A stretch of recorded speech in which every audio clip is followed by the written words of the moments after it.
Mga kaibigan, isang magandang gabi ho sa ating lahat.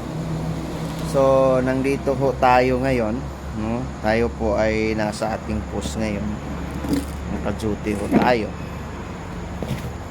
So, mayroong topic ho tayo mga kaibigan.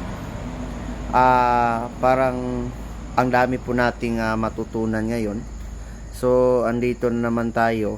Magbibigay naman tayo ng mga kunting aral at kunting payo po, especially for those people who are in the engaging for any problems, no, sa buhay natin na ito.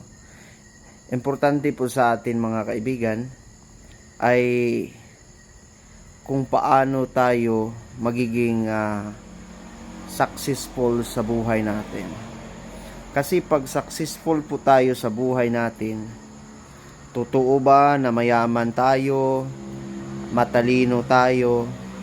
Lahat ba ng mga successful na mga tao sa buong mundo ay sila ba'y nagsimula sa pagiging mayaman or pagiging matalino?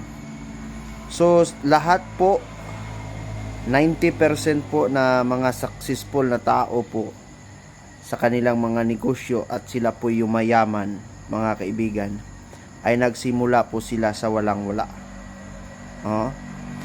Number 1 lang, pag tayo po ay nakaabot sa ganyang uri sa estado ng buhay, ay kailangan po nating hindi po tayo makakalimot sa ating mga magulang, sa mga parents po natin, no? Especially sa ato ang mga ginikanan. Kasi pag tayo po ay nandito na sa antas ng buhay na katulad nito, kung ikaw may galing sa mahihirap at ikaw ay umangat, iba na ang tingin sa mga tao sa iyo. Iba na ang tingin ng mga, especially ng mga kapatid sa iyo. Pero truthfully, especially pag tayo lang po ay nagtratrabaho na katulad sa amin, igo-igo ra po jud ang sweldo. Dili gid bot pasabot kung naaakas sa ingon ani nga estado sa kinabuhi. Tagas manggod og expectation ang mga tao.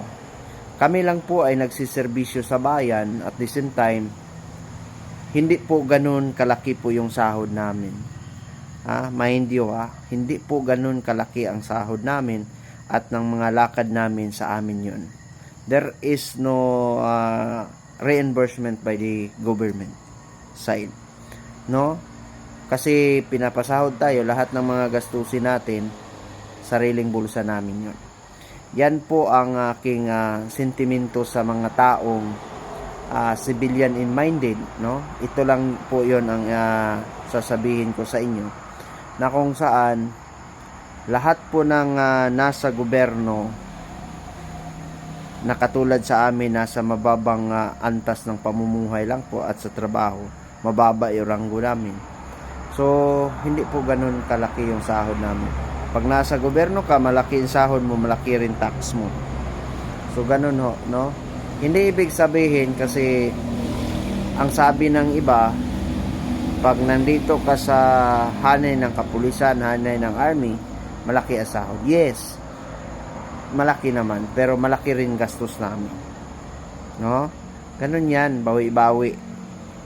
Minsan na nga pumupunta kami sa mga yung baon ko nasa 200 lang, 300, di ba? Hindi katulad ng mga negosyante. Iba po 'yun sa kanila, di ba?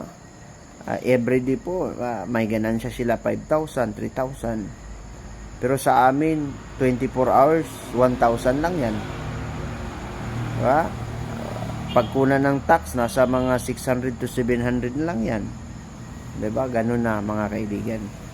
Kaya wag nating huhusgahan diretso ang isang estado ng isang tao. 'Di ba?